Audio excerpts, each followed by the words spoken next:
یونس نے ابن شہاب سے روایت کی کہ عطا بن یزید نے انہیں خبر دی کہ حمران نے جو حضرت عثمان رضی اللہ عنہ کے آزاد کردہ غلام ہیں انہیں بتایا کہ حضرت عثمان رضی اللہ عنہ نے وضو کے لیے پانی منگوایا اور وضو کیا تو دونوں ہاتھوں کو 3 بار دھویا، پھر کلی کی اور ناک میں پانی ڈال کر ناک جھاڑی، پھر 3 بار چہرہ دھویا، پھر 3 بار دایاں بازو کوہنی تک دھویا، پھر اسی طرح بایاں دھویا، پھر اپنے سر کا مسح کیا، پھر 3 بار اپنا دایاں پاؤں ٹخنوں تک دھویا، پھر اسی طرح بایاں پاؤں دھویا، پھر کہا میں نے رسول اللہ صلی اللہ علیہ وسلم کو دیکھا تھا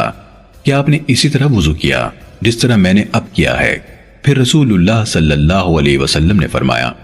جس شخص نے میرے اس وضو کی طرح وضو کیا پھر اٹھ کر 2 رکعتیں ادا کی، ان دونوں کے دوران میں اپنے آپ سے باتیں نہ کی، اس کے گزشتہ گناہ معاف کر دیے جائیں گے۔ ابن شہاب نے کہا ہمارے علماء یعنی تابعین کہا کرتے تھے کہ یہ کامل ترین وضو ہے جو کوئی انسان نماز کے لیے کرتا ہے۔